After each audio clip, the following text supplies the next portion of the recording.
I think that you really start to literally skew reality towards what it is that you believe. If you truly allow you to think like yourself to think this is possible, and you start, as I said, I think maybe earlier in our conversation, you start doing the things that you would do if you were already successful. Yes.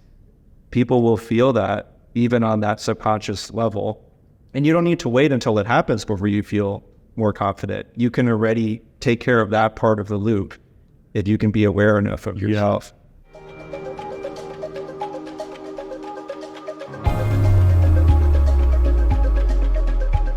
Okay, so Nate, a couple weeks ago, we had David on the podcast. We did a 5 for 5, and you kind of walked us through, gave us the tiniest hint of what your studio is like.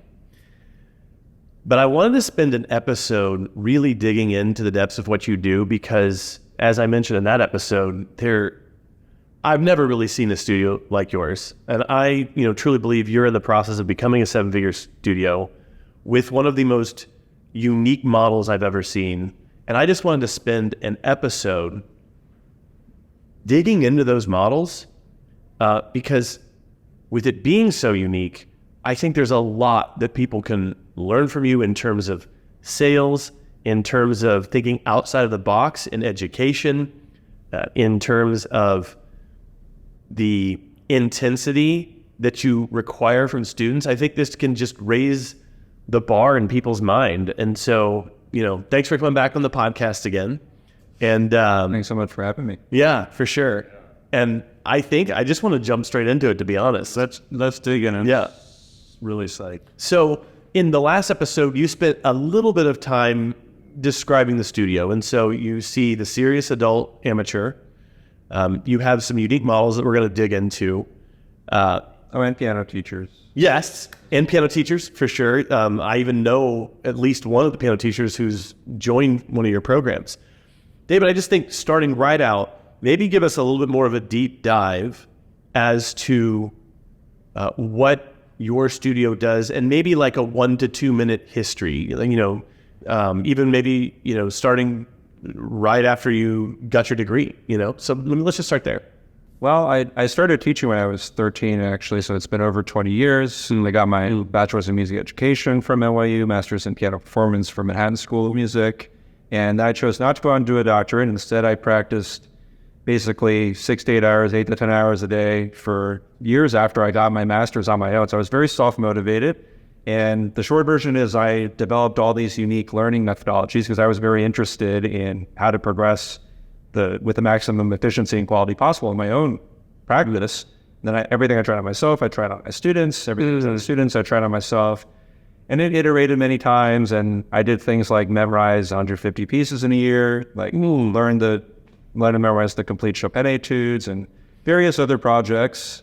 And then, Wait, can we stop for just a second?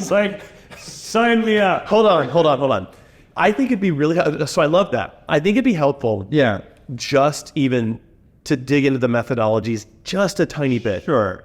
Help people understand when a music teacher hears methodologies, I think the thought is, a method book, Faber, Alfred, Right. So give us a little bit of a hint because I know what it means. We've been working together for 3 years. Sure. Help them understand a little bit more. I would say that I'm basically teaching strategy and mindset, and there's various different methods I've created. I also have sort of a more progressive take on traditional technical concepts and so on. And I'll just say a few of the high points, I guess. So I would say in traditional lessons, even if it's like a Juilliard professor or somebody that's like super, super high level, they usually are not as concerned with the exact moment to moment, how exactly do you practice? Right? And so if you accept the premise, instead of like just playing from the beginning of this piece to the end, like a 3-page piece over and over again, it's better to isolate this section. Well, why not this line? And if this line, why not this measure? And if this measure, why not this fraction of a measure? A lot of the time a measure is this sacred, indivisible unit, and there's no reason. So somebody else might say like practice separate hands or practice in sections.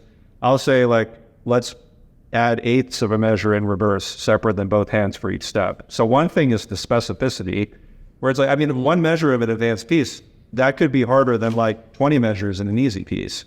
And so it makes sense to break it down 20 times smaller. So specificity is one thing that makes the methodologies powerful. Another thing is layering. So there will be, I have to call them something. I have to call them, tips or ideas. But when people are talking about these like 10 tips and tricks or these 5-finger exercises, usually they're used more in isolation. And there's nothing that's wrong with this, but there's an opportunity cost from not using these many dozens or hundreds of other things that are useful. So it's not just that I say practice separate hands here, do a little section over here, use spaced repetition over here. So various learning techniques. I basically will stack them like a many-layered cake on top of each other. So all these independently helpful things, they're all working together. So that's another big component. And one more that comes to mind is this idea of desirable difficulty, where you purposely make things difficult in order that you help them. I mean, you do this in your successful group lessons program, which I'm literally just plugging right here because it's amazing. You're training independence on the part of the child, and so they don't have to depend on you, like showing them every single little thing. Well, it turns out adults can be even much more independent than children. And so just like when you take a mock SAT or a diagnostic math test, why would you have the teacher say all the answers in your ear as you're taking it? If you can do it yourself, you have the chance to fail, so to speak. Well, I can learn all the strengths and weaknesses of that person with no judgment, of course. The research consistently shows if I then fill in the gaps afterwards, they'll remember much better than if I just outright told them the answers, which we intuitively, because if you take an open book test, you're not going to remember the material afterwards, most likely. And so I'm just trying to make it so that with the positive struggle that students are having, it leads to deeper learning because of more cognitive effort. And because of this, even if I'm using complicated strategy, the student might think like, oh, David's really good at decision making. He's making me add eighths of a measure in reverse. I'm not interested in doing that for much longer. I want to make obsolete what's happening in the lesson as soon as possible. I want to teach the student that strategy. It's really a business thing, interestingly, as well, right? It's delegation to the student that what you were originally paying for, now you can do every moment of your own practice time and multiply 100-fold. And you might think like, well, now you've lost your job. You've lost the reason for the student to have lessons with you. But I mean, I've just practiced and worked long enough. I don't run out of new things to teach them. Yeah. And it turns out that when you actually obsolete yourself, they love you 10 times more because they realize the power you're transferring to them. And there's always more to learn, as you just said. Yeah, absolutely. And so that's sort of the high level view of some of the methodologies. There are others in terms of mental practice, or how to practice using only the mind, about like how do you literally play pieces that are that fast, virtuosic or that accurately and so on. Right. So not everything can be reduced to just logical reasoning and so on, but that's what I would say to a potential student as well too. Here are just some ideas, and this is like the very tip of the iceberg, because I think the study of strategy and mindset, it's as deep as traditional music study itself. So that when people say like, oh, David, can I just learn all of your methods and then just go off on my own? Well, it just depends how good you want to get. I'm also not worried about competitors copying it. That's why the videos are public on YouTube, because it's also about, like, for instance, if you memorize a lot of chess openings, and I'm not an accomplished chess player by any means, it doesn't mean that you're a strong player. The tool is only as good as its user. Yeah. So just watching the videos, you won't learn how to use the strategies at an extremely high level, the way you can with specific tailored for you feedback. Yeah. This episode is sponsored by grouplessons.com. If you're looking for a group piano method that is easy to implement in your studio or school, look no farther than Piano Express from grouplessons.com. Because unlike most group piano methods, Piano Express allows students to make individual progress within the context of a larger group. And because of the at-home practice tools and gamified curriculum, students using the Piano Express method make faster progress than the average method book student. And that helps students feel excited, accomplished, and motivated to learn new music. Also, the system is really adaptable. We've got teachers using the system in their home studios, And we have many large commercial studios running our 3-room model that allows you to see up to 24 students per hour with just 2 teachers. So if you'd like to learn more about Piano Express, navigate to grouplessons.com and sign up for a free demo.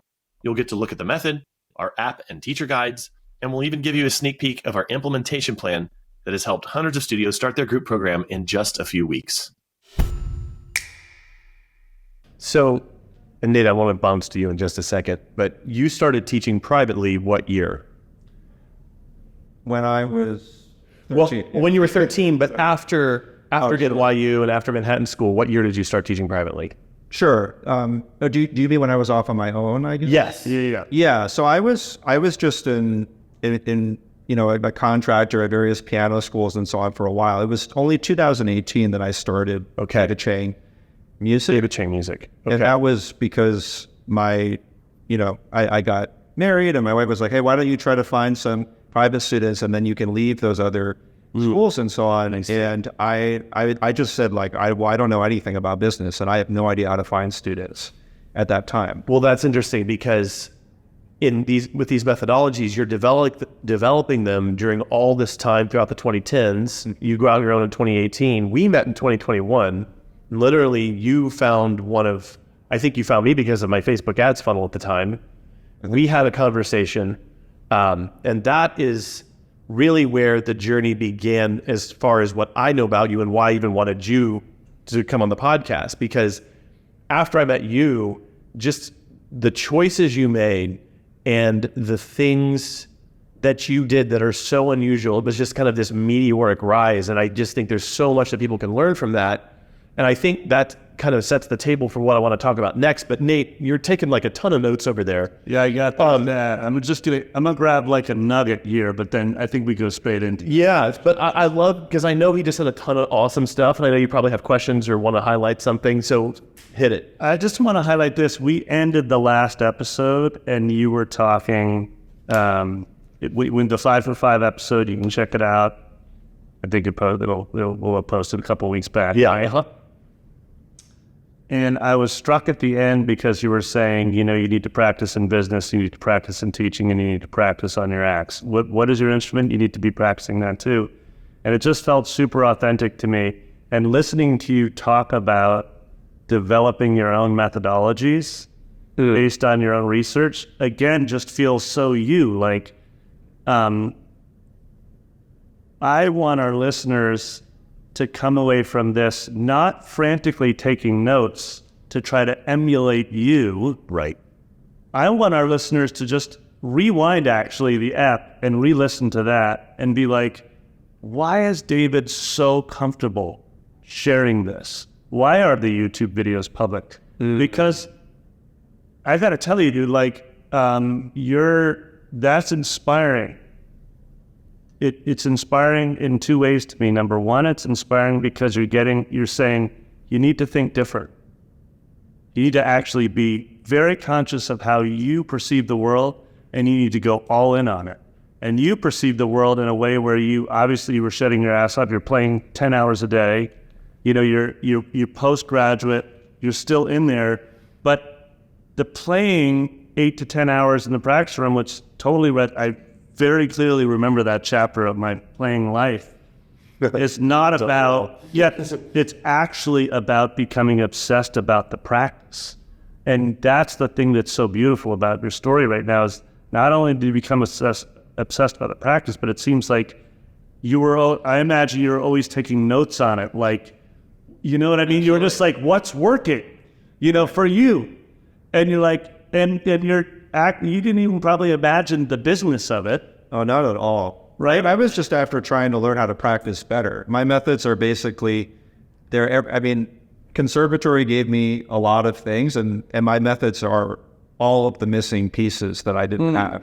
Nice. If I just had this information as well, because I wouldn't say that it could replace the training I received from my great teacher or anything like that. But now I'd like to think that I have filled in the missing pieces for those of us that aren't geniuses.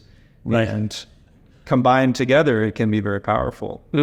I love that. And I feel like this gets to our, where you're going next, Daniel, is that it seems to me like what I know about what you've developed starting in 2021 to today, it's like very purposeful. You're very clear on your purpose in terms of who you're serving.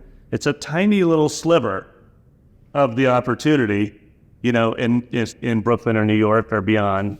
And you're very specific about the outcome, like what you know, the tools you're doing, what you're providing them, and what you expect to be the delivery, like the outcome, the promise. So I say we go straight. And I just want to add, you guys are giving some really good insights. I'm just going to say something simple here. We're already doing what I wanted to have happen in this podcast. And my goal for people who are listening to this is just to raise the bar of what they think is possible. Yeah. That, to me, if that's all anyone gets out of this, because no one's going to beat David at being David. He's got a 20-year head start. Yeah. He started when he was 13. Like, no one's going to beat that. I'm saying, anybody out there, you need to think bigger because it is possible to get there. I've seen it happen over and over and over again with different clients, you know, David being one of them. But raise the bar. Just raise your expectation for yourself and what you think is possible. Because everyone who I see has who has the imagination or the courage to think up or dream up something that other people would scratch their head and would say, that'll never work. He's just another example of proving them wrong. And I'll be the first to say that I was one of those people. Because when you describe some of the models that I want to get into right now, my first thought was, oh, that's interesting. But, you know, even internally thinking, is that going to work? So let's rewind back to 2021. Let's describe the journey a little bit, because every time you made like this new improvement on your model, you burned to the ground and built something even better. So let's just go back. Do you mind if I briefly tell what happened from 2018? Because Sure. So basically at that time when I was like, well, I don't know anything about business. I know how to find students.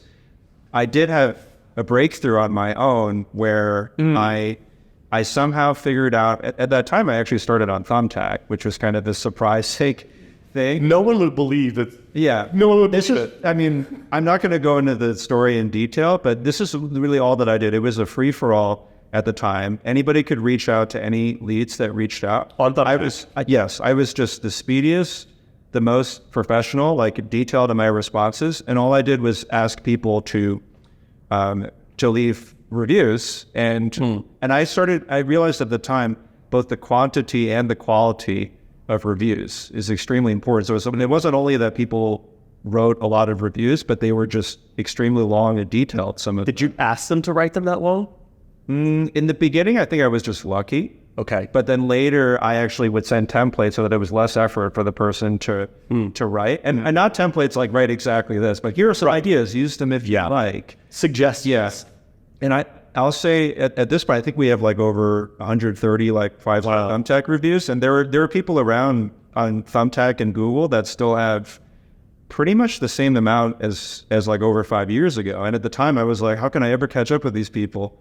And I realized that just nobody is requesting reviews. You just blew them away. So at the time in 2018, I somehow became one of the most in-demand piano teachers in New York in about a month. I quit my job pretty much immediately. And then, you know, I had a waiting list that turned into interviews. And then I somehow I was fortunate to become in-demand nationally 3 or 4 weeks after the pandemic started with virtual lessons.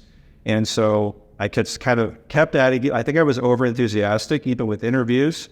And so at the time I met you, I was teaching over 40 hours a week of regular lessons, and sometimes with makeups 50 or 60 hours, just the teaching.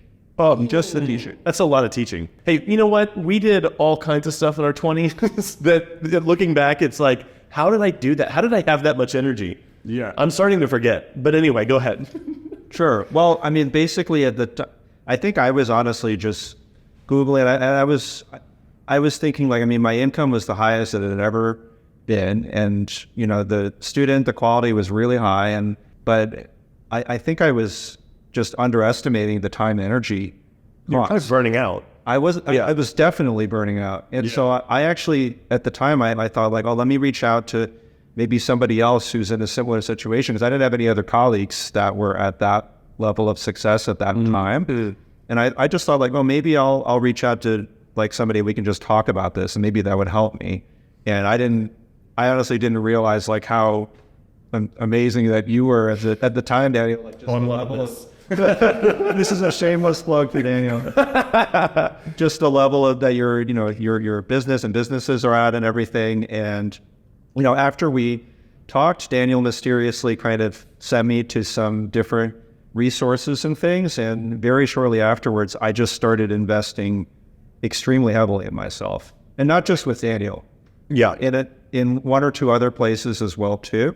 And I had not done this before. So I bought a course for a certain amount, and then I bought a much more expensive course. And I was just realizing very quickly, like, oh, every single time I encounter new knowledge, it's just like I think I might have said earlier, it's like a chemical reaction. Like all these ideas are just going off like crazy. It was like I was just waiting for it. And I started to realize like, oh, it's not that I have to just like raise the rates, or I have to just work like 70 hours a week or something.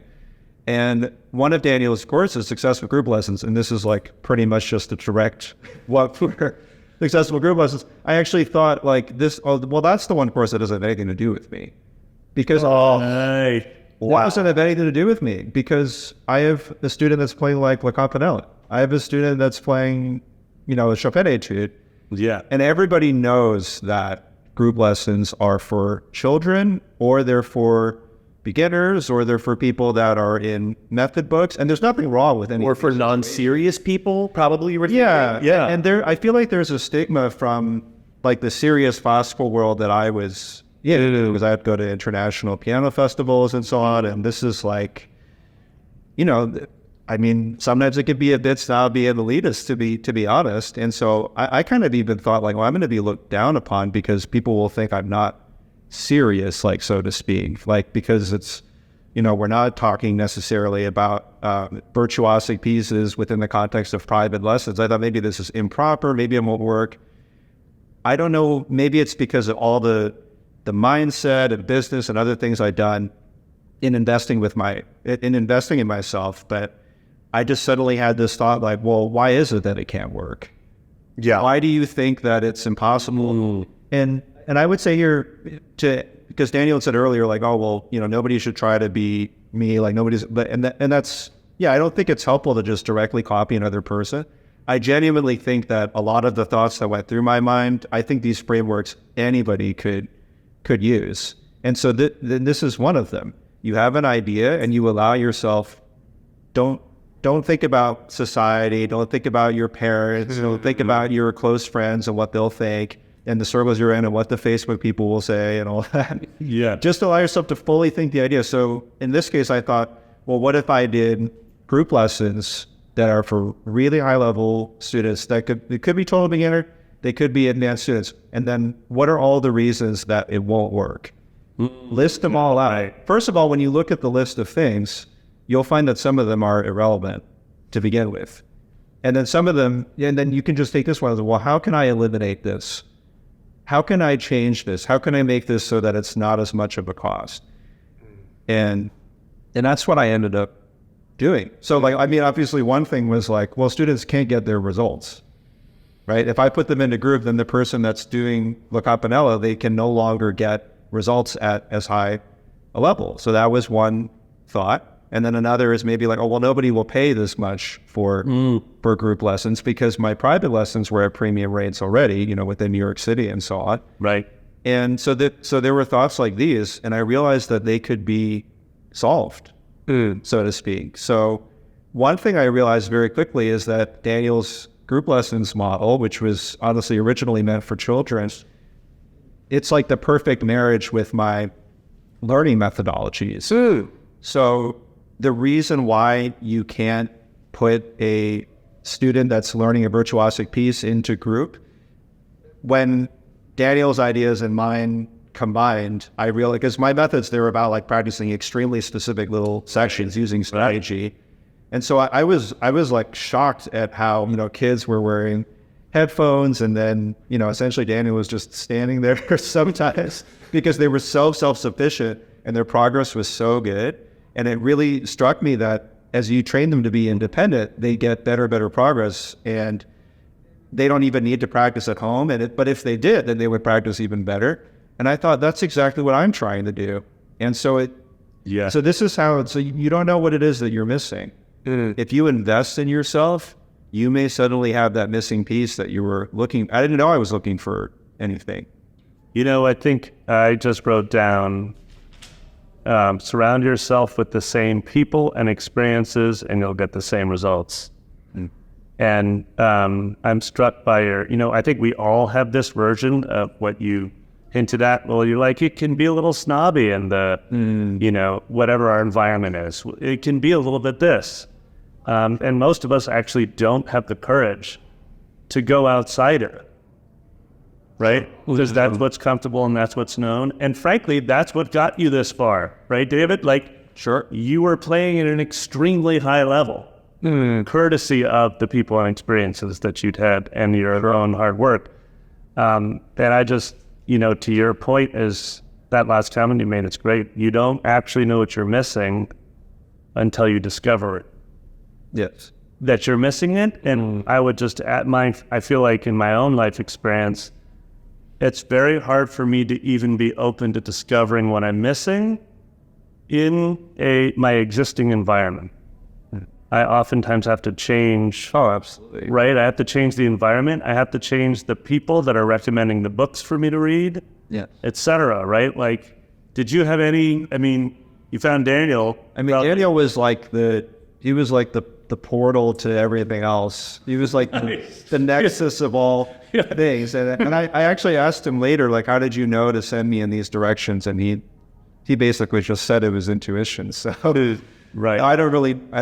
So that can be even a little woo woo if you will. And it's like you can think in that direction if you want. I certainly believe a little bit that if you surround yourself with, if you invest in yourself, if you surround yourself with really smart people, if you're allowing information to come at you and you're open-minded, magical things can happen in the moment. Yeah. This episode is sponsored by BigMusicGames.com. As our listeners know, Brooklyn Music Factory is all about a fun, fluency-first approach to music lessons. And at the foundation of our teaching methods are rhythm, melody, harmony, and songwriting games that challenge students as young as 4 years old to train their ears and flex that musical mind. Because when you set an intention of gamifying every single lesson, you're going to find improved attendance, increased play at home, and higher student retention. So we've set up a website just for our listeners so you can start playing today. Go to bigmusicgames.com/7FMS and create your free account. Again, that's bigmusicgames.com/7FMS. And if you join today, I'm going to send you a personal invite to join our weekly teacher training call with me and Greggy Bizzle, our chief game designer. Go ahead and put play back into practice with Big Music Games. Can I ask you a specific question about just investing in yourself? Sure. You said you're I think it was last app you were talking about how much you enjoy reading, how much you're finding more time in your calendar to try to read a bit more, which I love. And when you were talking 20 minutes ago, I wrote down the book Peak, which is, I don't know if our listeners have read it, but you may have run across it. You may have read I actually haven't read that yet. You haven't read it? I'm actually reading it right now, though I read another book called Talent Code, which those authors, they're all sort of in that same world. Sure. They're studying elite practitioners, right? I'm wondering if there's a specific book that you remember sort of from this period, this 2021, your 2018 to 21, wherever it was that you would say, hey, this was great in terms of getting me to think different. And yeah, I don't know if it was exactly in that period, but the book I probably most often recommend is Make It Stick. No, awesome. I think a lot of sales of that book were due to me recommending. I had a friend who recommended it. It's just, and the subtitle is The Science of Successful Learning. And I think there's actually 3 different authors on the cover, and it's essentially just a compendium of all the research, because that was really food for my methodologies in terms of learning science and so on. So that was a real game changer. Yeah. For me. Nice. And I read a book a week at this point. I invest and it's not just So I can say that it's because genuinely, if you take action, if you don't merely absorb the information, if you can regularly actually implement the information that's coming at you, I found it's paid itself back many times over. So investing in yourself is not always just literally about the monetary amount. It's about investing the time and energy in yourself as well too. Yeah, time is more expensive than money. Sure. Yeah, absolutely. Okay, so David, thank you so much for all those awesome compliments. However, I am going to double down on what I said at the beginning, which was there were some things you were doing that even as you told me, I thought, I don't know if that's going to work. And like, I'm the one who's supposed to be, like endlessly cheerleading and believing in and even what you were doing to me was so unique that again, even I thought like, wow, is that going to work? And so I do think it would be good and really getting to the point of why I want to do this to maybe dig a little bit deeper into the structures that you were doing. Because again, you described the methodologies, you described the development that went into thinking about the format that could help those methodologies go to more people or help you not be so stressed out and having to work all the time and that sort of thing. Sure. And you've talked about maybe going to the group lesson structure. So you built your strategic teams, but then even beyond that, you built something that I don't know. It might be the only adult lesson program or lesson program in the world that has such a unique structure. So maybe let's talk about the strategic teams a little bit. Sure. And then the collective. Yeah, the teams they're fairly easy to understand. I mean, they're very successful group lessons, SGL Inspire, by your course. So it is that physically, the people that come in person, at this point, I have 5 Kawai ACA 49s in my studio. They each have 2 pairs of headphones, and I have the baby grand piano there. And usually people come in, they put on a pair of headphones, and then they start practicing. And there is more collaboration and performance typically. So during the individual practice, most of the session is usually them working on their goal piece. So it's not from method books. It could be that somebody's working on Fur-Lee, somebody's working on River Flows in You, somebody's working on, Revolutionary Etude or something. And so they're practicing, and then just a few times during the lesson, it may literally only be 2 or 3 times, maybe 4 times during the 90 minutes, so it's longer. At this point it's not me, but at the time it was me, and I give them some targeted strategic comments. It could be musical, technical, it could be using my methods, and that's what generates the progress. And then adults, they will execute on this for, let's say, like 25 minutes at a time. You leave them on their own. And at some point, I would usually ask, like, hey, who wants to perform? And it could be on the grand piano. At this point, another teacher is teaching this format. And so, a student could put on the other pair of headphones on one of these keyboards, and then there can be peer critique, there can be discussion, and there apparently sometimes people go out for drinks afterwards. So there's just this communal element, and that's actually important in terms of, and I'm sure I'll talk about this more with the collective, it's important for retention as well too. Build that community. If people make real connections, even genuine friendships, they're much less likely to want to leave. At the time that I did it, it was hybrid too. There were virtual students, and it was also SGL inspired. Like, I would just put students in different breakout rooms, and then I would put one of me in each room, right? A tablet of me in each room, and then I would visit them within the rooms with my phone to check in on their practice. And that was an original idea. That was actually you, Daniel. But the thing that was missing that I then filled in was, if you leave an advanced student or even a beginner student playing River Flows in You on their own, and you don't give any other instructions, and you just say, like, okay, just try this, it's not quite enough. And so with my methods, I could be very, very specific. I could teach a concept such as adding in reverse or spaced repetition or, just any other concept that I teach in my methods, and say, okay, try this. Okay, now try adding reverse and spaced repetition at the same time. Okay, now try these things and including the first note of the next beat or the first note of the next measure at the same time. Now try these 3 things and do this physical touch at the same time. And so I'm able to give very complex, specific instructions in a very concise way. And I have a notational system as well too.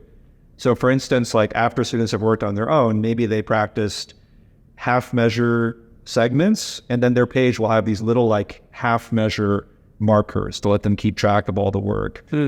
So this is partially how, it's so that it's possible for adults to be left on their own for a long time, and they're not wondering like, am I receiving the value? Like, is this right? Is it right that he's leaving me on my own? Like, it sounds like you're actually, a lot of your work is around producing the materials that you can present in the right order for them and with specificity. Am I right about that? Yeah, well, they're not physical materials, but it's just me explaining things. Oh, do you?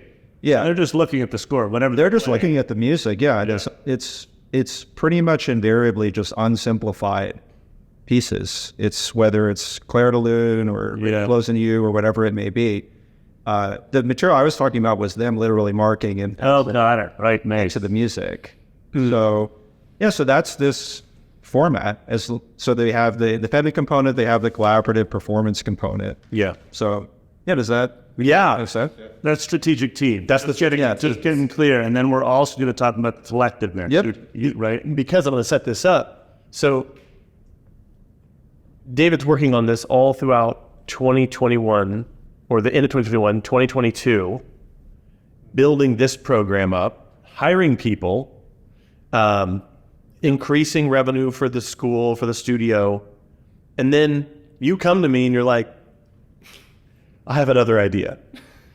And I think that's where I just want to kick it over to you, because this is really, I think, the quantum leap forward. This was the one where I was like, oh man, will people accept that? So go ahead.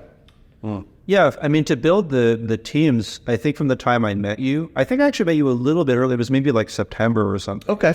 Yeah, so it took me probably 3 months to come up with the overall vision and then start it. Mm-hmm.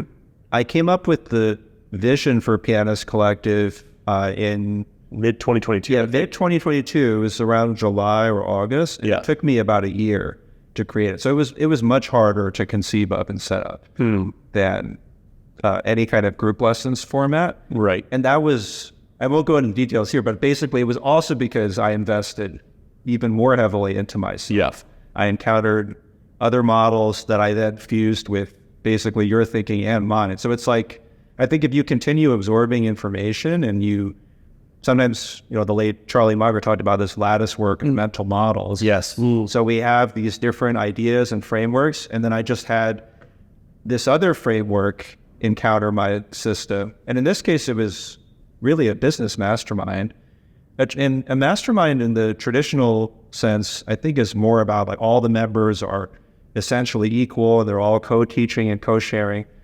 Honestly, Pianist Collective is not exactly that, because there is still a gap in piano playing ability between you and them, and the students. So it's not really a pure mastermind in that sense, but the communal part, like the quality of the higher level of the quality of the member, the better the mastermind is, because these are your peers, all the people that you're interacting with. And if someone joins the mastermind, if an adult student joins the mastermind, what are they getting? Can you describe the product even? Yeah, the high level structure is there are twice weekly 2-hour collaboration calls. Okay. So these are Zoom calls because it's fully virtual. They can join as much or as little as they like of these 4 hours each week. They have a 24/7 community, and we're hosted on School. And I think you use School as well. Yep. Too. Several groups. Yeah. Yeah, and so that they can post, of course, sheet music. They could post videos of themselves playing. They could post, text questions and all that sort of. And a big part of the reason for the value is that they can ask questions and receive answers as good as if they were regular private lessons, essentially. So from you, the community, both. I wouldn't say both, but and also your teachers. Yeah, and the teachers that are working for me. So the real responsibility, I think, and this makes it very different from a lot of other online platforms, they still have a primary teacher that's ultimately responsible for their progress. It's not a free-for-all. Oh, nice. So anyway, as to better answer your question, in terms of just the general features, this wasn't originally planned but I adjusted. There's essentially also a direct line of communication with me, whether it's School DM or iMessage, or it could be to my staff as well, because some people, they might not feel safe, like posting on the platform right away. So I'm like, well, how about you just iMessage some video over to me, or you send some privately, and then when you feel good and ready, then we'll move you back over when you feel comfortable. And that's been really powerful as well too. And then we have performances. So within it's within the collaboration calls and outside of them as well. So for instance, if people want to, and performance, it's really one of the greatest accelerators of progress. Like even if you're a hermit, 100%. even if you don't want to play for anybody ever, do you want to be able to sit down at a piano you encounter in the wild and confidently play your dream piece without stuttering and judging yourself and stopping all the time? And people at least want that, and they usually want to play for their mom and their best friend. And you go over somebody's house and it's like, oh, can you play us something?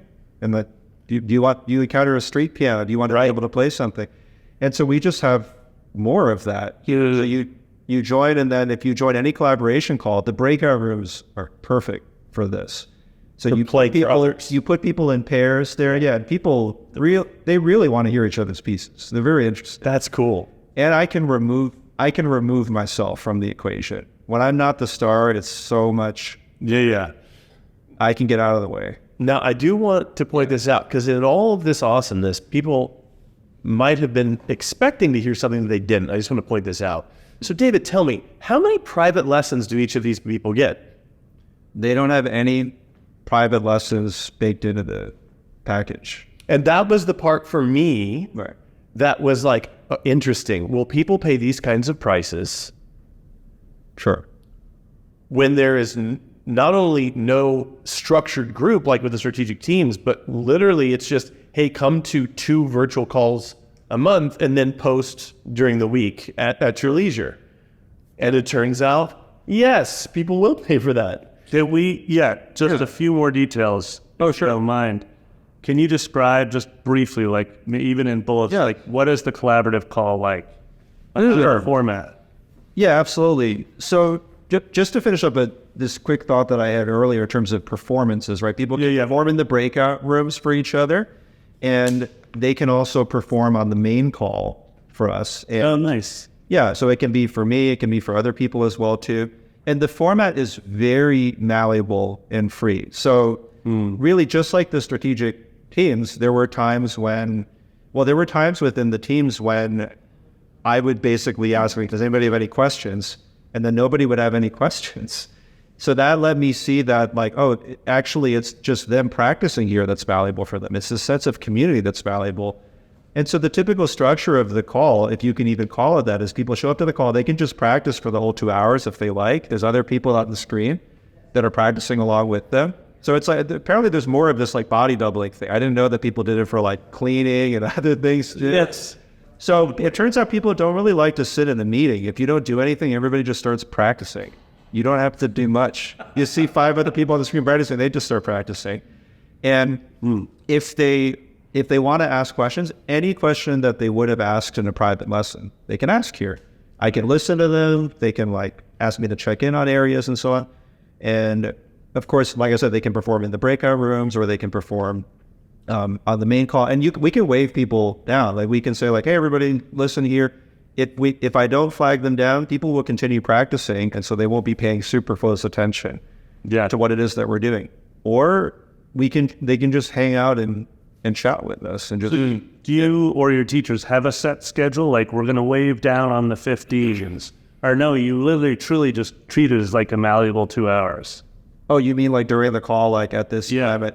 It really is just a malleable 2 hours. That's cool. So there are times when there's, for instance, during recital preparations, and we've only had like 1 recital season so far, now maybe a second one, and other times too, like if there are a bunch of people joining the call, I'll usually start sending people away first. So for instance, it's like maybe there's like 2, 4, 6 people that have joined.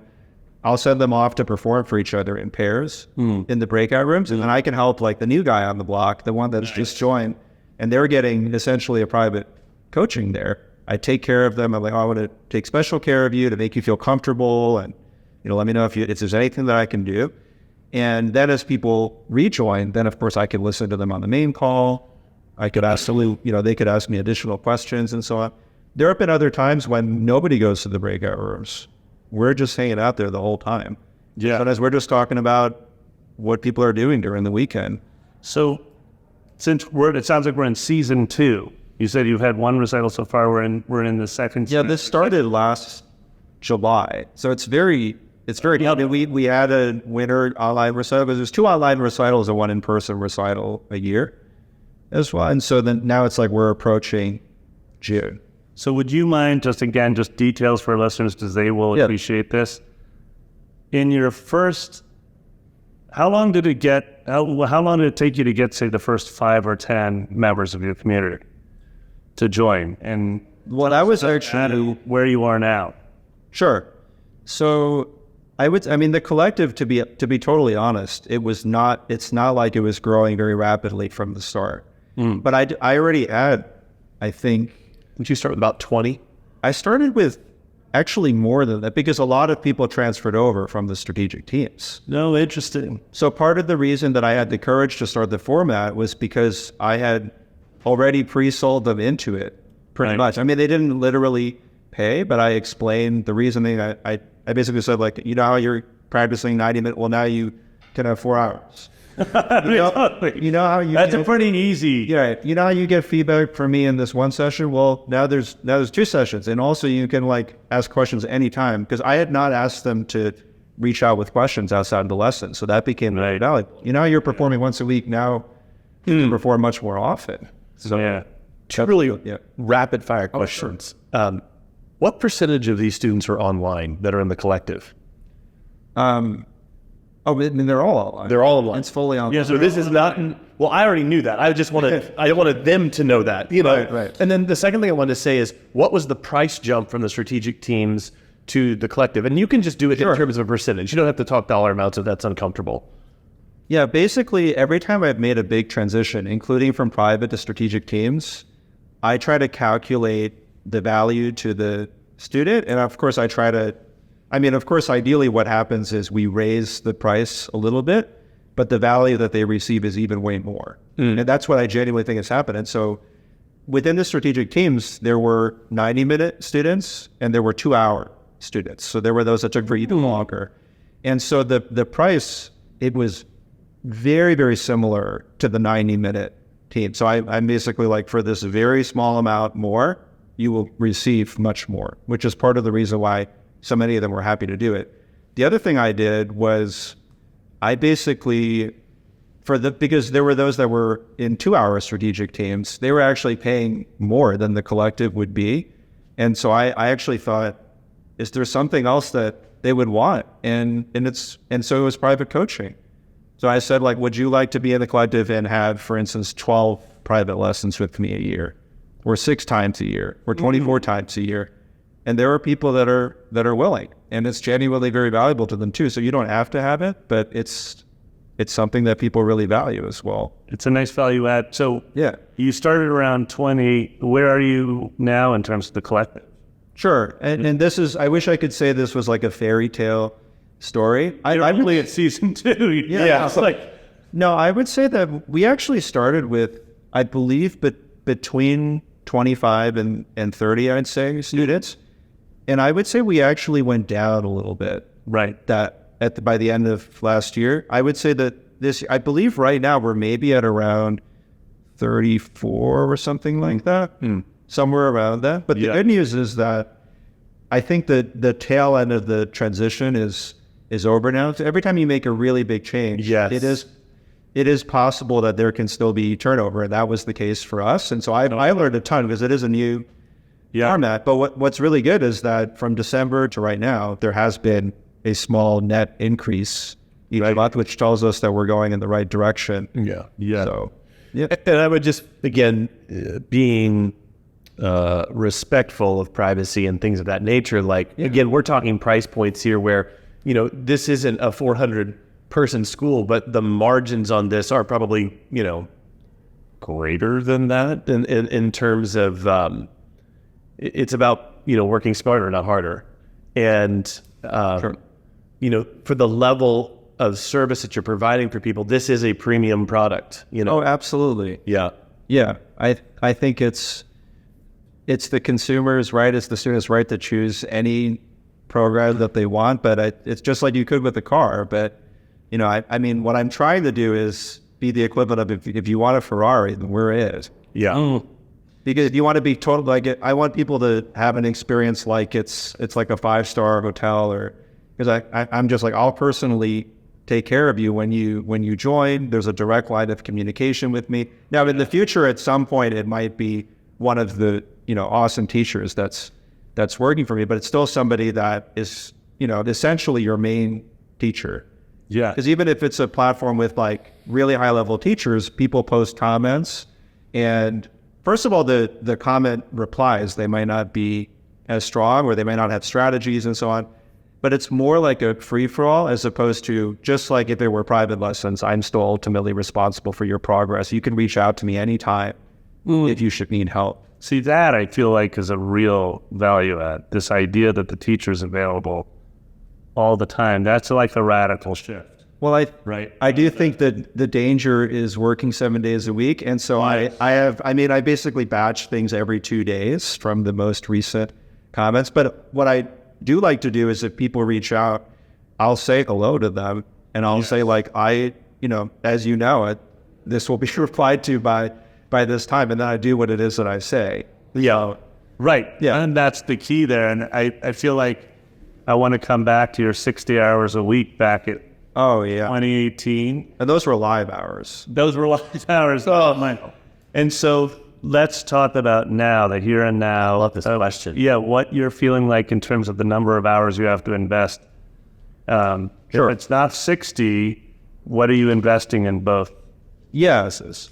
So, well, at that time when it was at its worst, it was 40 regular hours, 50 to 60 hours if there were makeups and so on. When I switched to the strategic teams, my income went up significantly, and then I was working about 15 to 20 hours a week live.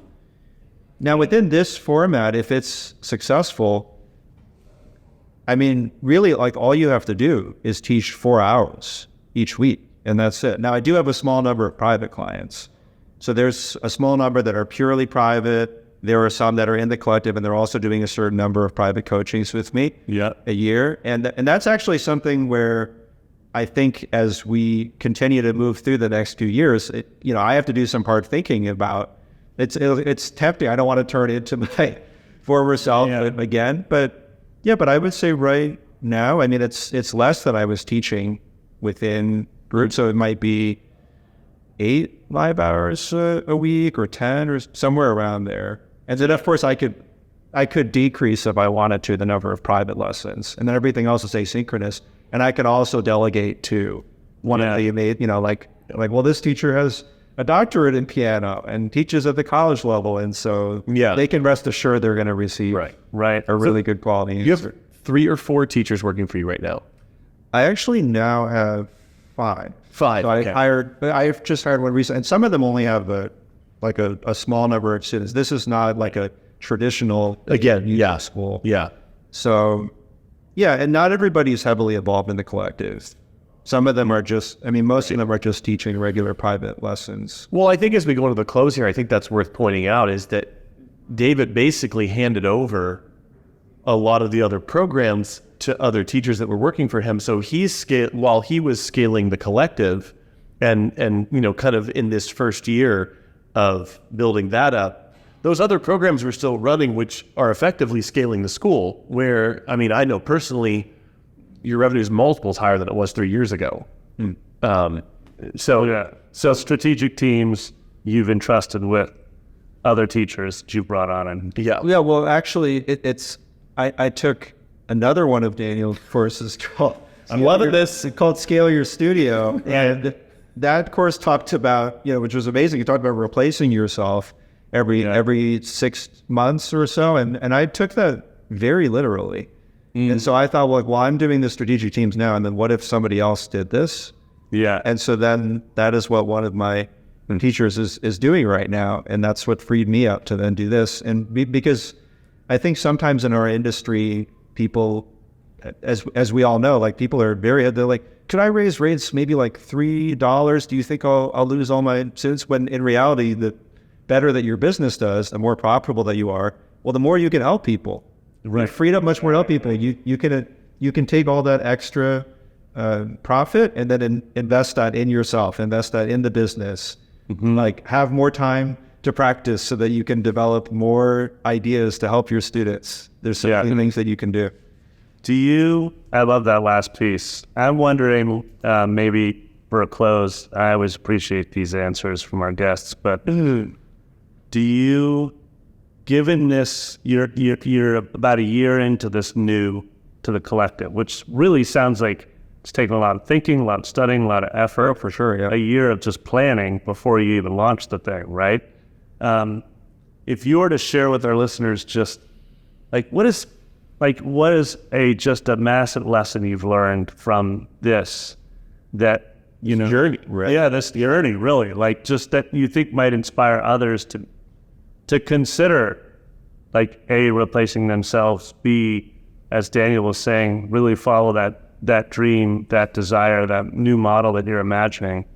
Is there I know you said invest in yourself, but is there anything else that you just might want to share? Yeah, I would say, you mean just like a big overarching? Yeah, for that'll give me courage, for example, to take that leap.